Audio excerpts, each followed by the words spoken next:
Bien, una vez más, acá estamos ya al cierre de otro ciclo semanal, laboralmente hablando. Y por ende estamos también en el comienzo, en el inicio, en la apertura del día sagrado. Día cuando baja a nuestro mundo una atmósfera de Kedushá, una atmósfera de luz y de energías divinas. Es entonces una oportunidad más para nosotros, tanto para ascender, para elevarnos espiritualmente, como también la oportunidad, Talmidai y Haberai, la oportunidad para descargarnos de todo el estrés y de toda la energía negativa que hemos acumulado durante toda la semana. Sí. Y es que este es día de refrigerio espiritual, pero también es día de refrigerio físico. Es día de refrigerio para el alma, como también día de refrigerio para el cuerpo. Oiga, este es un día de alegría. Por eso es que se le llama el Oneg, el deleite del Shabbat.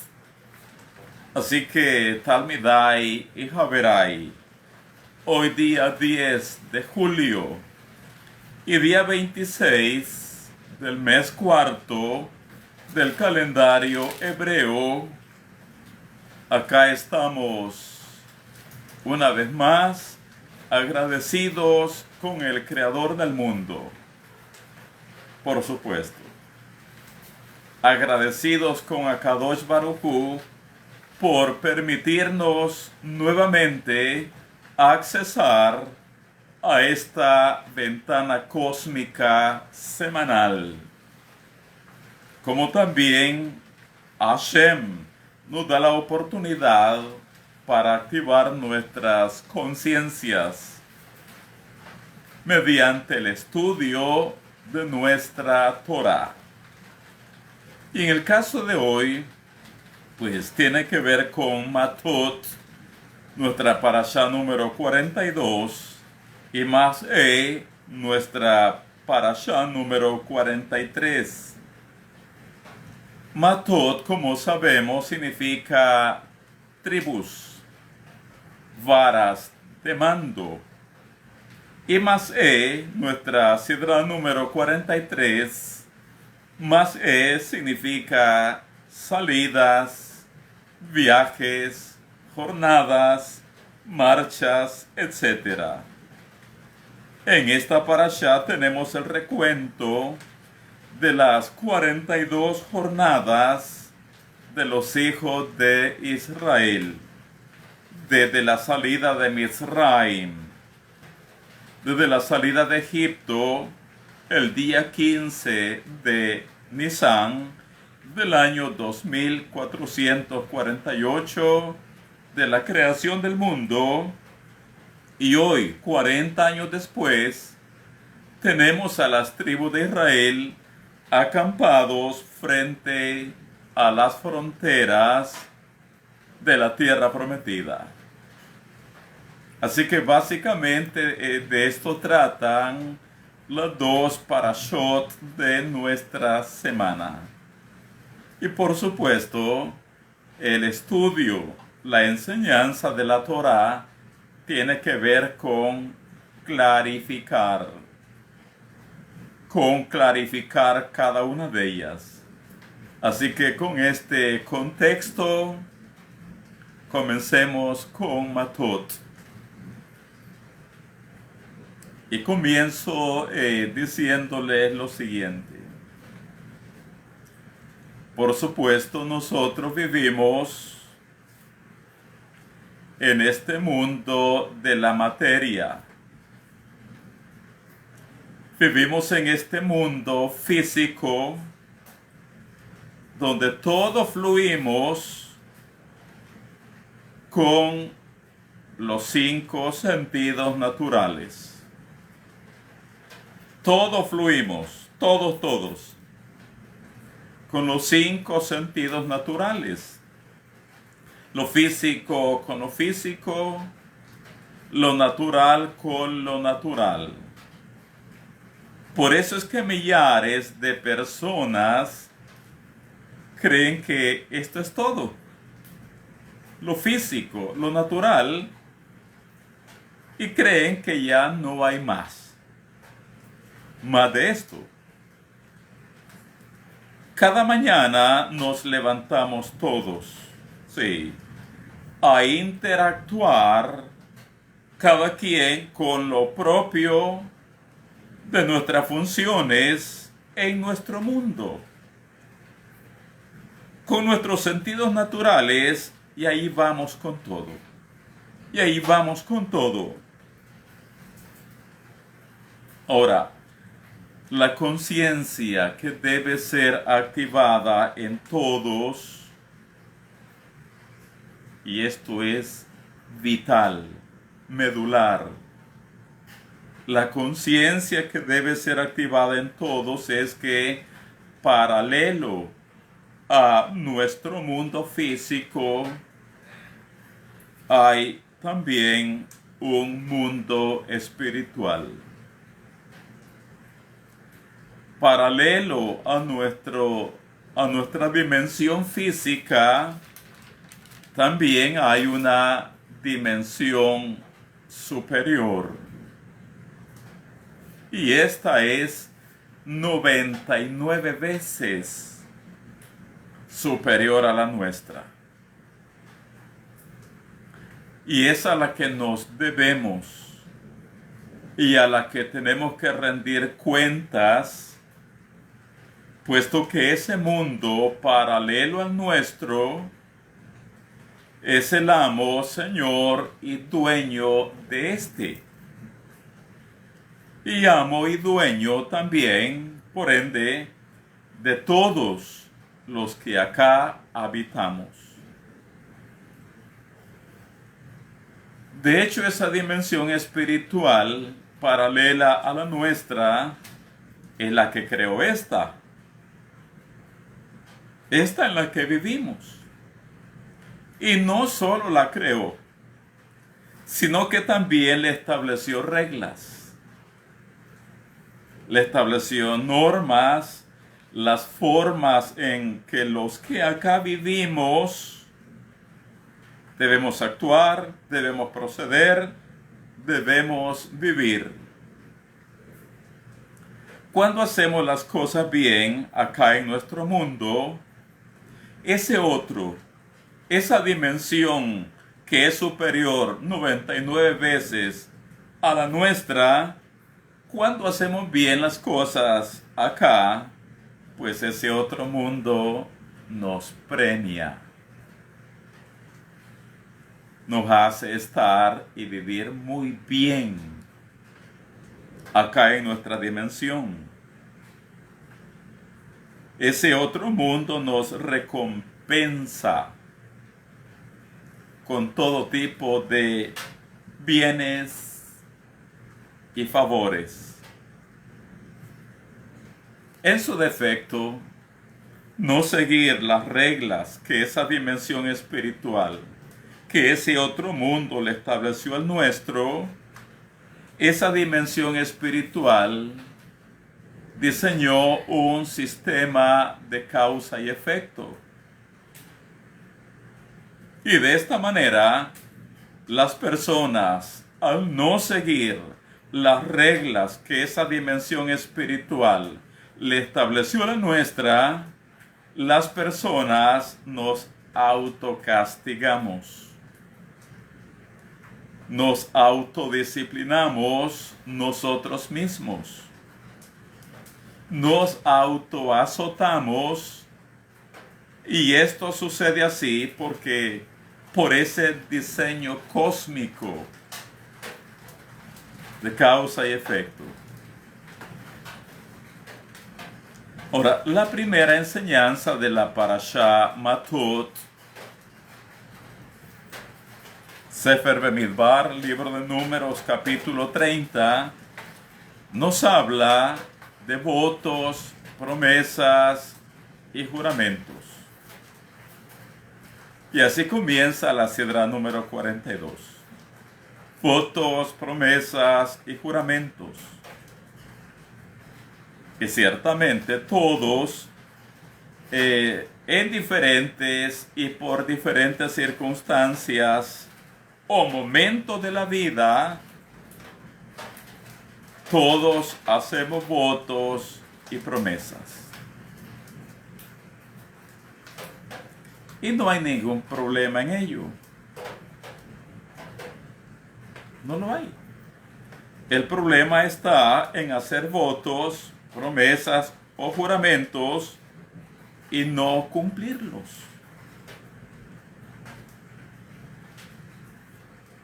De hecho, al momento en que hacemos los votos, juramentos o promesas, esa dimensión espiritual de la que estamos hablando, que es paralela a la nuestra, que es, como ya lo dije, la que gobierna nuestro mundo,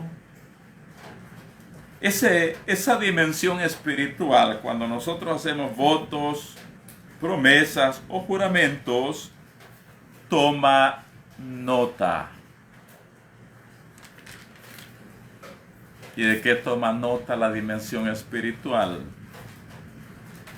Del voto, promesa o juramento que hicimos.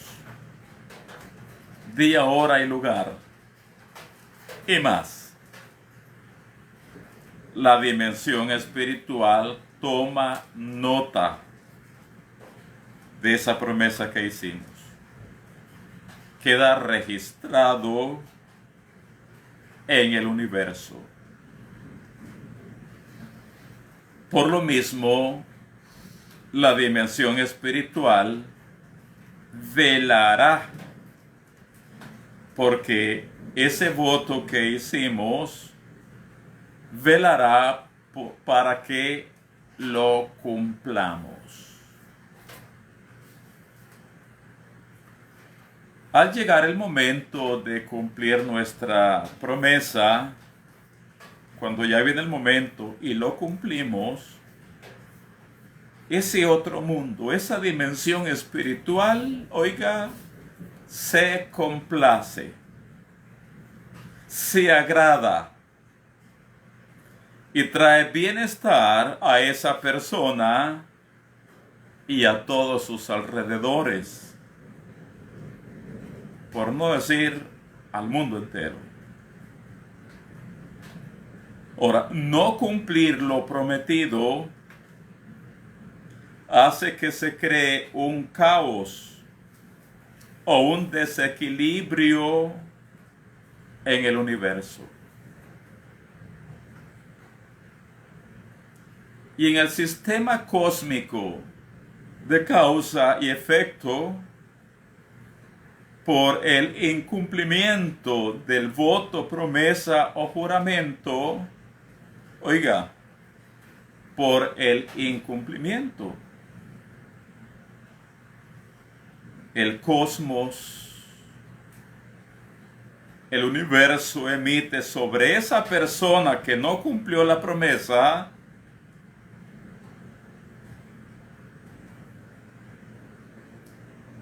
el cosmos emite sobre esa persona y sus alrededores irradiación cósmica muy negativa,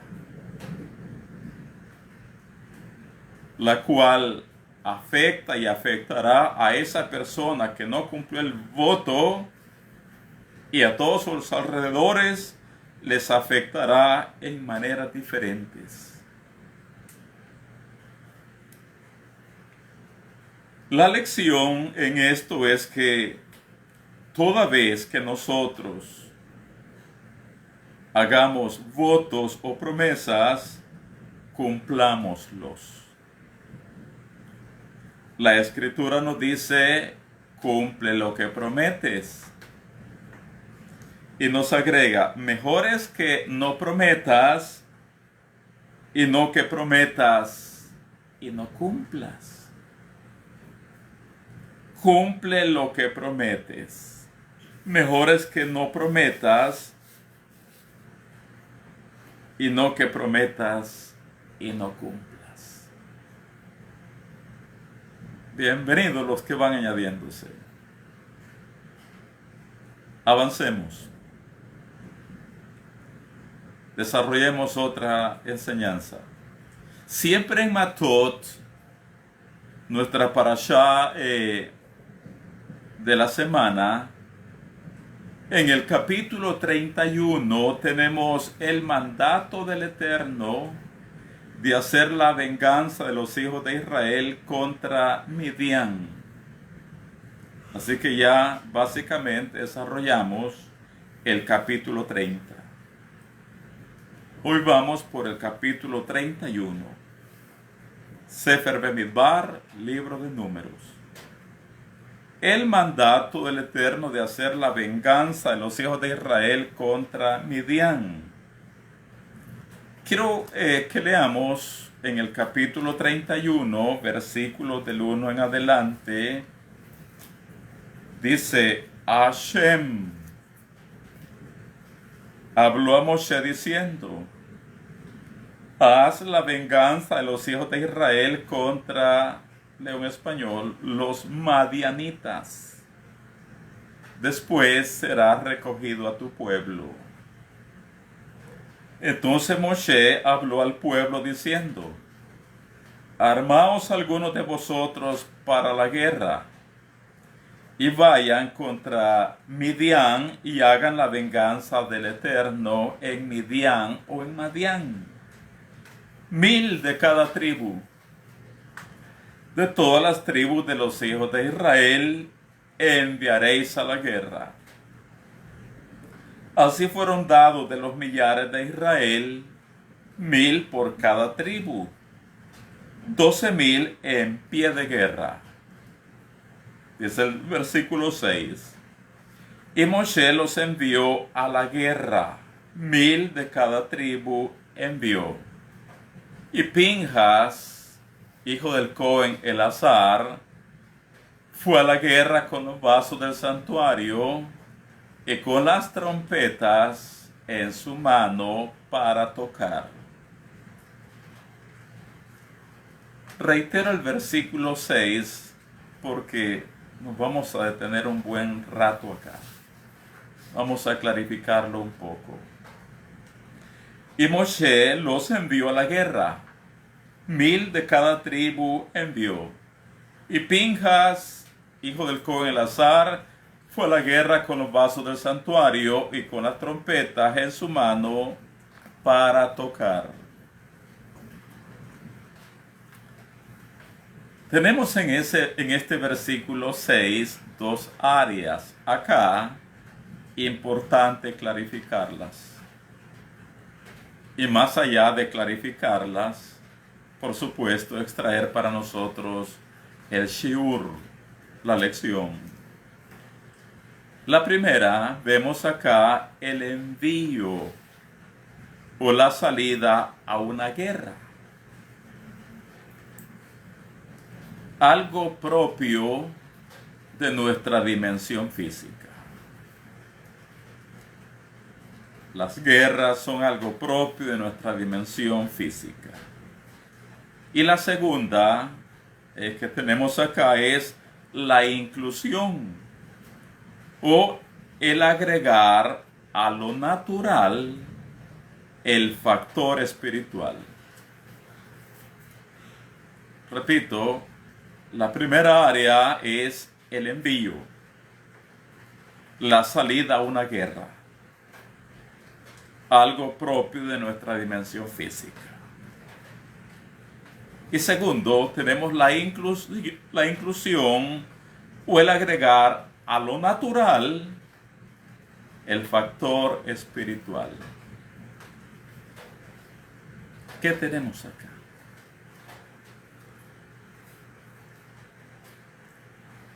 Hay que tomar siempre en cuenta Hay que apoyarnos para que las cosas nos salgan bien. Hay que apoyarnos con los valores espirituales.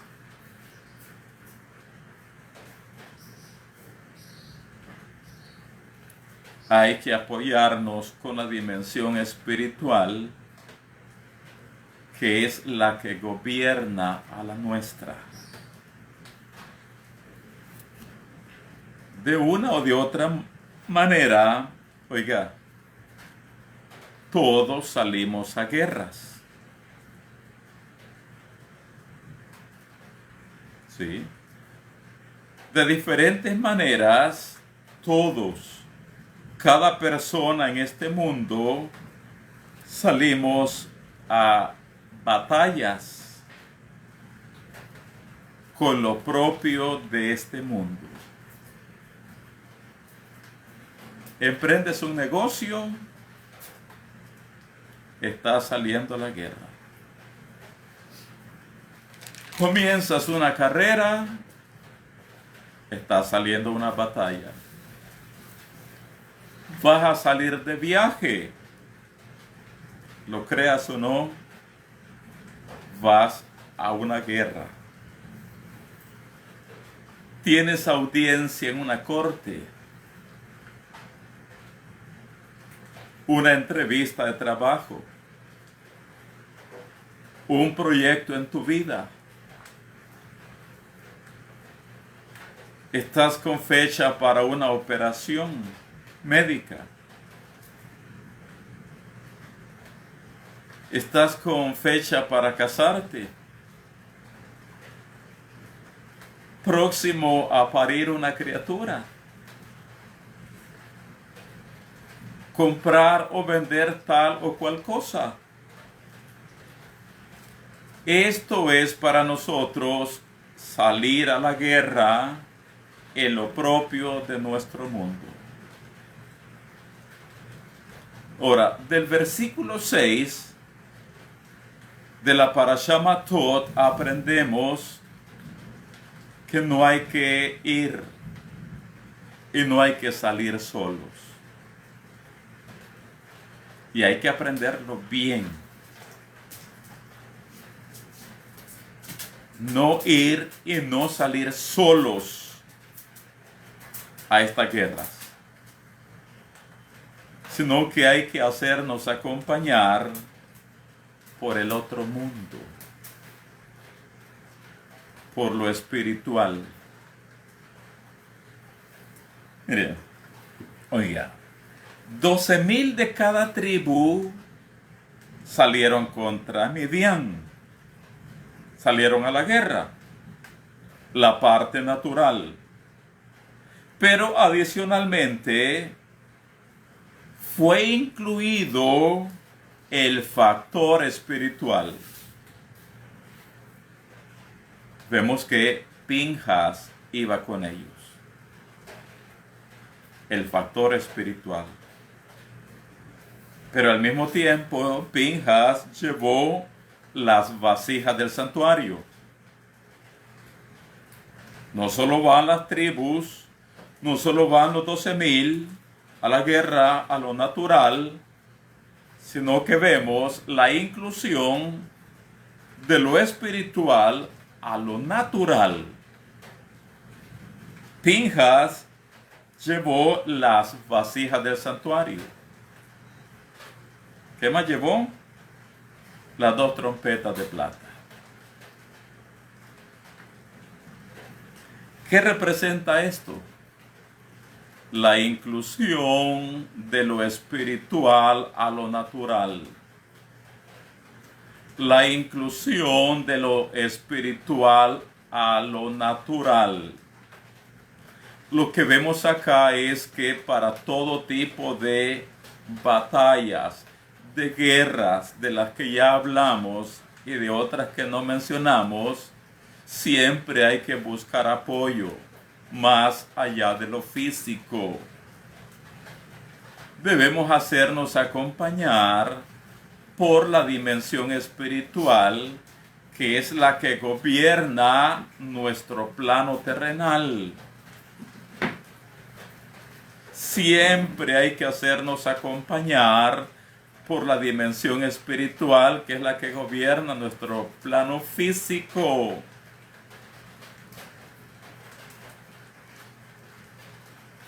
More, ¿y de qué formas uno puede buscar la ayuda del mundo espiritual toda vez que vamos a emprender una guerra?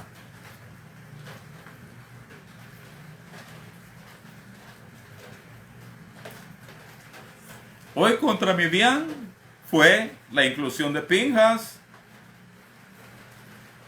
los vasos del santuario, las vasijas del santuario, las 2 trompetas de plata.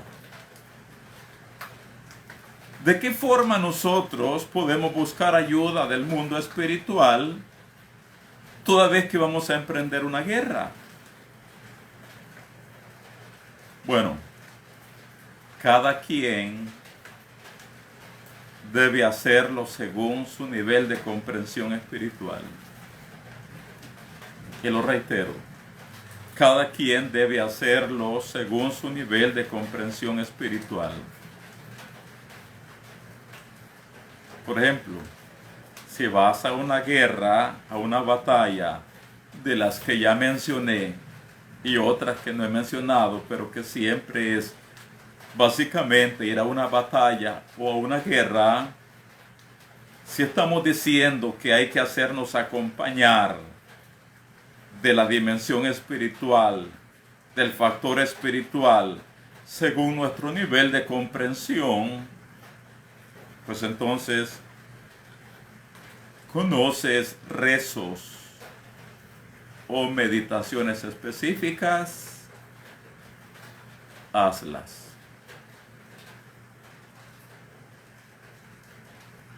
Conoces lecturas sagradas específicas, hazlas.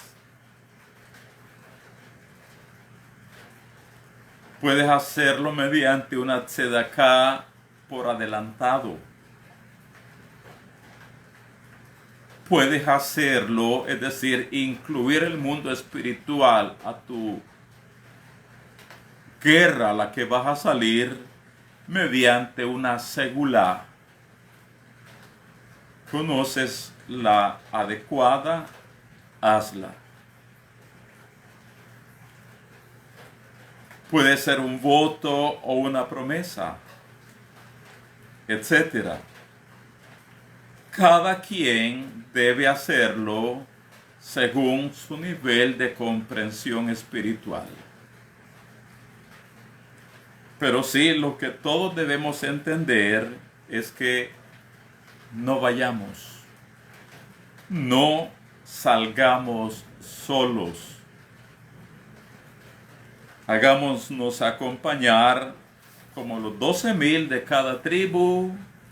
Hagámonos acompañar del factor espiritual.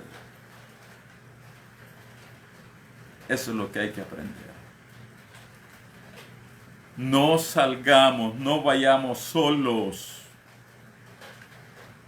Hagámonos acompañar como los 12,000 de cada tribu del factor espiritual.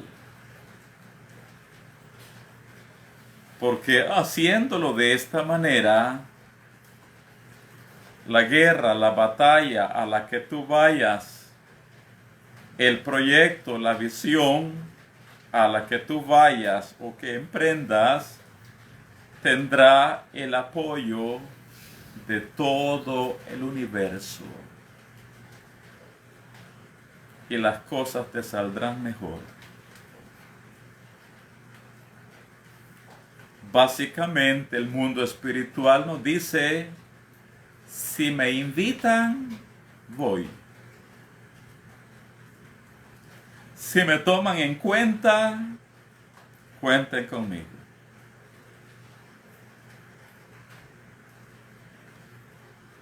¿Quieres que te salgan bien las cosas? Si me invitan, voy. Si me toman en cuenta, cuenten conmigo. ahí estará mi ayuda, mi protección, mi bendición. Sigamos. Los versículos 7 y 8 nos dicen: y pelearon contra Midian, como Hashem lo mandó a Moshe, y mataron a todo varón. Dice el 8: mataron también entre los muertos de ellos a los reyes de Midian, Evi, Rekem, Zur, Hur y Reba, 5 reyes de Midian, y también a Bilam, hijo de Beor, mataron a espada. Repito, 7 y 8. Y pelearon contra Midian, como Hashem lo mandó a Moshe, y mataron a todo varón. Mataron también entre los muertos de ellos a los reyes de Midian, Evi, Rekem, Zur, Hur y Reba, 5 reyes de Midian. Y oiga cómo termina el versículo. También a Bilam, hijo de Beor, mataron a espada.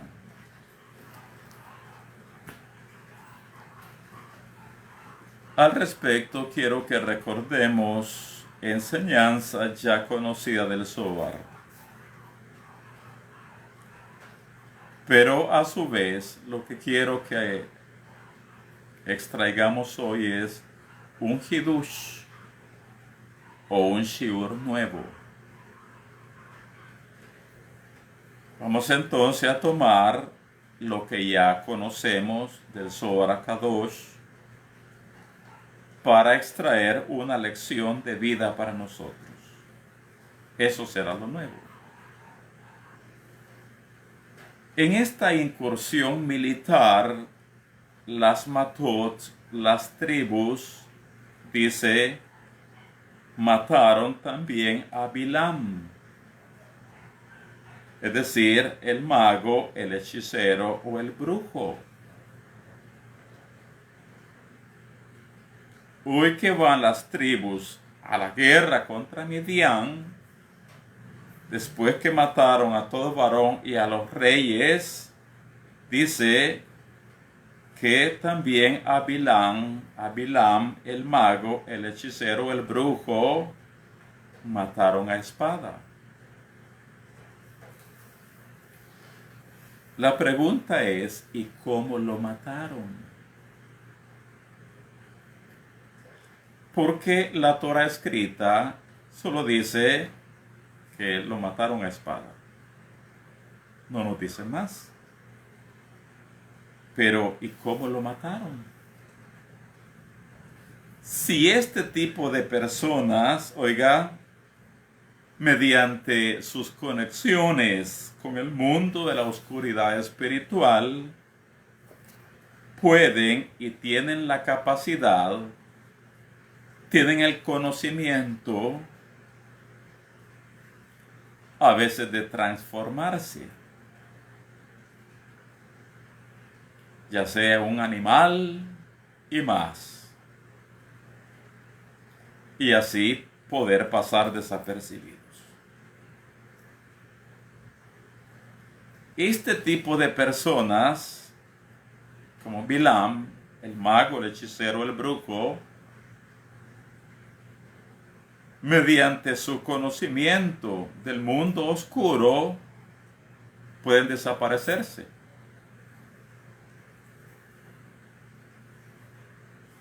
O pueden también enfrentarse con sus poderes espirituales y defenderse, etc.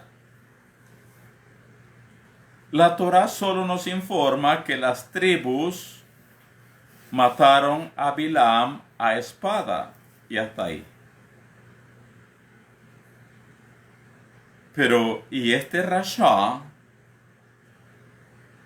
La pregunta es, ¿y no hizo nada para defenderse?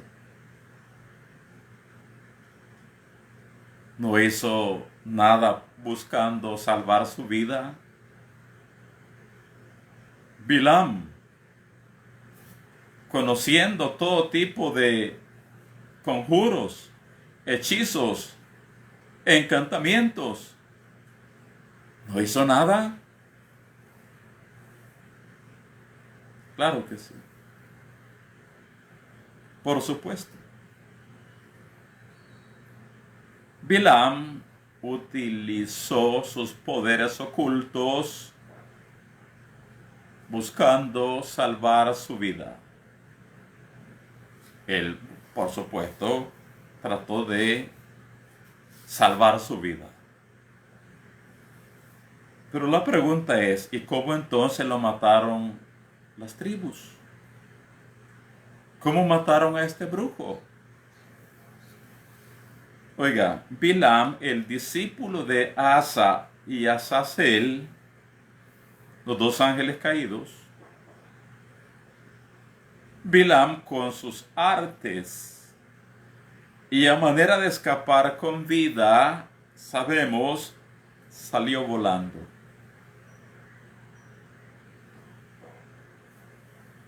¿Qué? Sí, salió volando.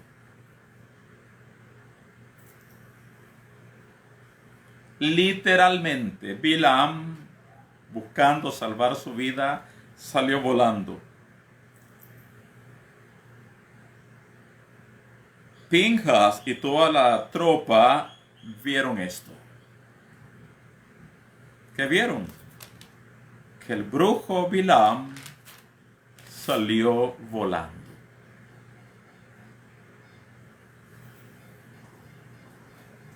Recordemos la enseñanza del Zohar. Dice el Zohar, Rabí Elazar dijo, ¿quién mató al malvado Bilam? ¿Y cómo fue matado? Rabí Itzhak respondió, Pinhas y sus camaradas lo mataron, como está dicho. Y nos cita el versículo 8 que acabamos de leer 2 veces. Ellos lo mataron o los mataron a más de sus muertos. Además, dice el Zohar, hemos aprendido que a través de sus artes mágicas en la ciudad de Midian, Bilam se hizo capaz de volar en el aire, él y los reyes de Midian. Hemos aprendido que a través de sus artes más mágicas en la ciudad de Midian, Bilam se hizo capaz de volar en el aire, él y los reyes de Midian. Y nos dice el Zohar, la plegaria de Pinhas fue la que los hizo bajar a su muerte. La plegaria de Pinhas fue lo que los hizo bajar a su muerte.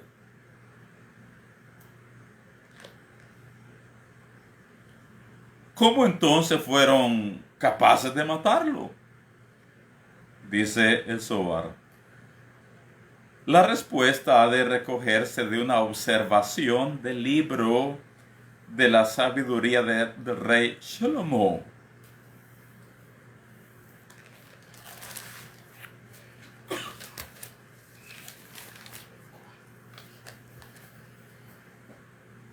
Me adelanto por el tiempo. Dice, ¿dónde estaba Bilam en ese tiempo?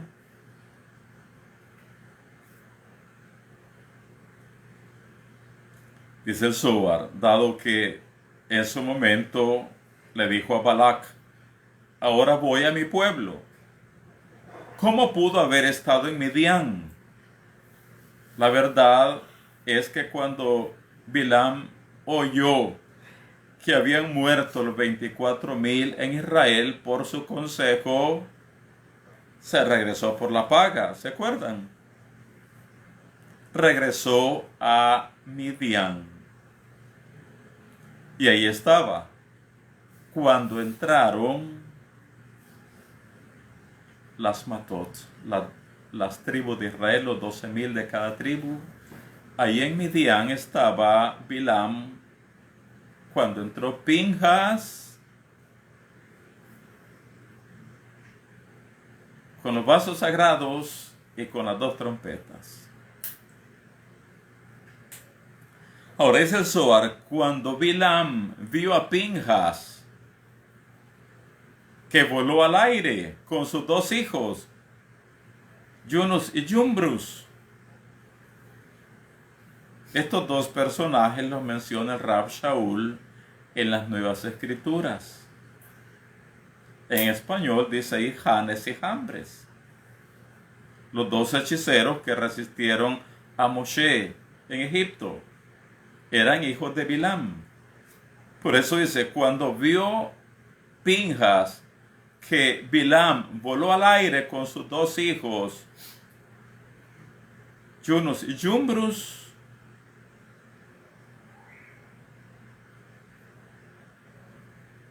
sigue diciendo, ese miserable Bilam, conociendo toda suerte de encantamientos, tomó también dos de sus hijos y con ellos comenzó a volar.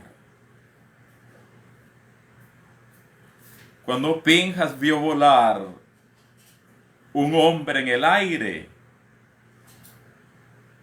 dijo a sus soldados, ¿es capaz alguien de ustedes de volar detrás de él, detrás de Bilam? Entonces Silia de la tribu de Dan se levantó. ¿Qué es eso que se levantó? Tomó la dominación que rige sobre los encantamientos y voló tras él. Voló tras Bilam. Cuando Bilam lo vio, ya en el aire esto, cuando Bilam lo vio, cambió su dirección en el aire e irrumpió a través de 5 éteres y desapareció a la vista. Oh, si es que este Rasha, discípulo de Asa y Azazel, sabía cómo hacer sus cosas.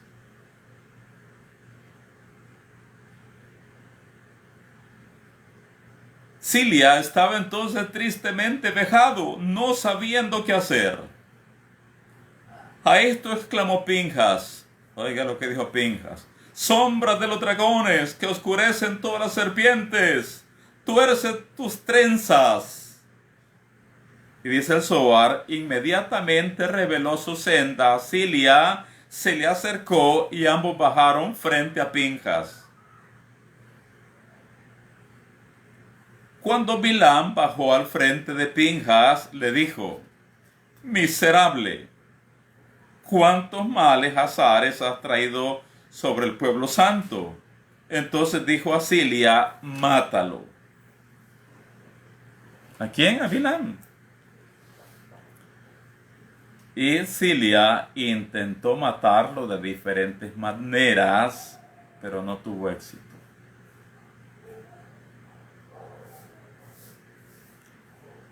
Intentó matarlo de diferentes maneras, pero no tuvo éxito. Bilam estaba defendiéndose con todo el conocimiento del mundo de la oscuridad espiritual.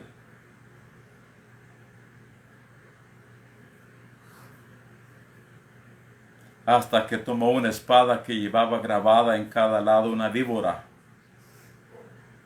Dijo Pinjas, mátalo con su propia arma. Y entonces lo mató.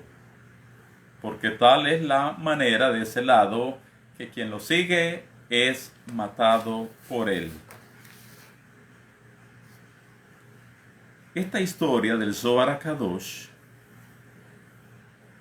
de cómo Pinjas mató a espada a Bilam el brujo, y ya la conocemos. La he retomado para extraer el shiur, la lección. Oiga, hemos escuchado que Pinjas, con sus plegarias, hizo bajar a Bilam del aire. Pinjas con sus plegarias los hizo bajar para su muerte.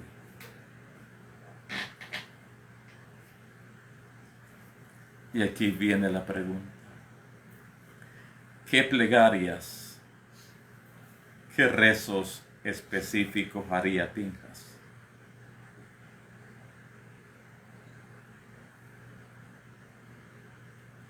¿Qué rezos, qué plegarias específicas haría Pinjas? También hemos escuchado que Cilia, de la tribu de Dan, tomó la dominación que rige sobre los encantamientos y así pudo volar también tras el brujo allá en el aire, en el firmamento. La pregunta, ¿cómo la tomó Cilia, la dominación que rige sobre encantamientos? ¿Cómo la tomó? ¿Qué secretos cabalísticos sabía para hacer esto? ¿O qué combinaciones de letras de nombres sagrados conocía Cilia para volar también?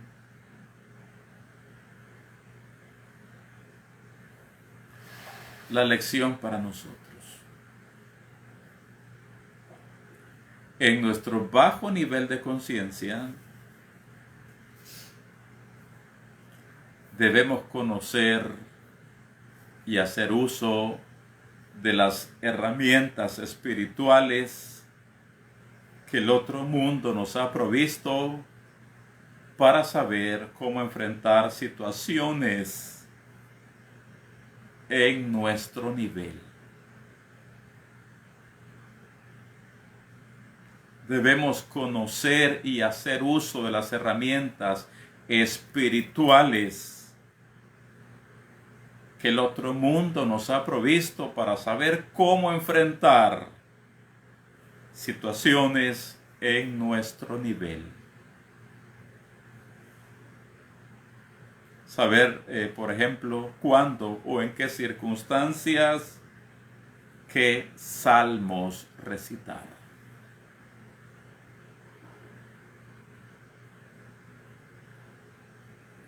Por supuesto, Pinjas, en su nivel elevadísimo, al ver volar al brujo, también Pinjas tenía las herramientas, el conocimiento, la sabiduría mística para saber cómo enfrentar esa situación.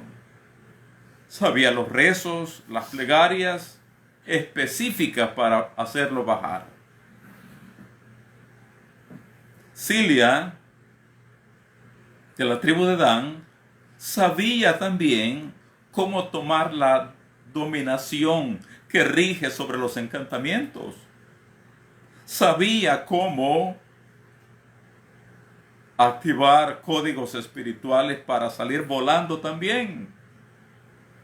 Por eso, nosotros debemos conocer y hacer uso de las herramientas espirituales que el otro mundo nos ha provisto para saber cómo enfrentar situaciones en nuestro nivel. Esa es la lección que tenemos. No es que vamos a ver una situación negativa y nos vamos a quedar solo viendo o cruzados de brazos sin saber qué hacer. El estudio de la Torá, el estudio de la enseñanza sagrada, el estudio de los secretos del cielo, no es solamente para conocer más secretos de Torá. El estudio de la ciencia mística es para que tengamos herramientas espirituales para saber en nuestro nivel cómo enfrentar situaciones de acuerdo a nuestro nivel. Por eso es que entre más Torah tú estudies, tienes que ir haciéndote de esas herramientas. ¿Cuándo funciona el Salmo 91? ¿Cuándo debo de emplear tal salmo? ¿Qué plegaria es la que entra aquí? ¿Qué rezo es el que debo de hacer en este caso? ¿Qué triada, qué combinación de los nombres de Kadosh Baruj Hu que yo conozco puedo emplear ahora? ¿Qué triada específica para una circunstancia específica?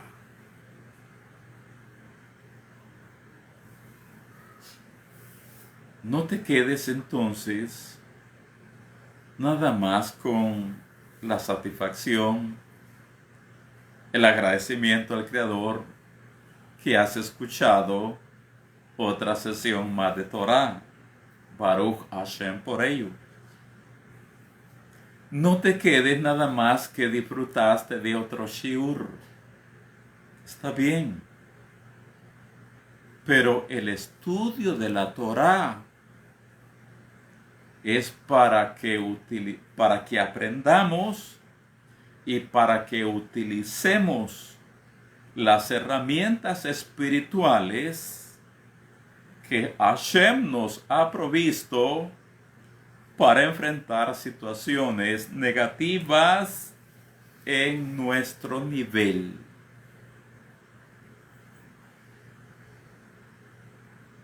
¿Se imagina usted a Pinhas que vio a Bilam salir volando? Y decir, bueno, ¿y ahora qué? ¿Y ahora qué? Bueno, se fue. Se nos escapó. Lo perdimos de vista.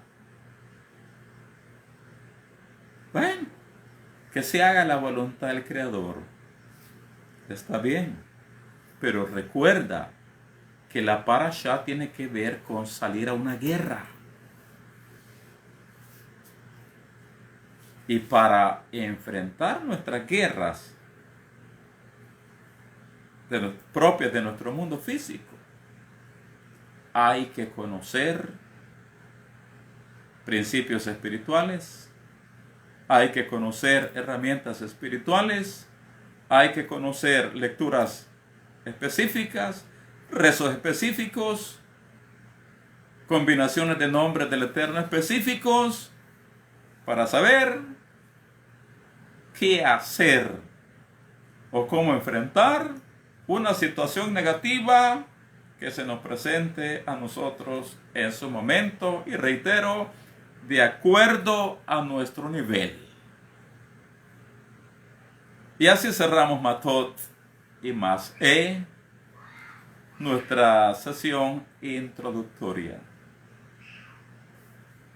Bezrat Hashem, continuaremos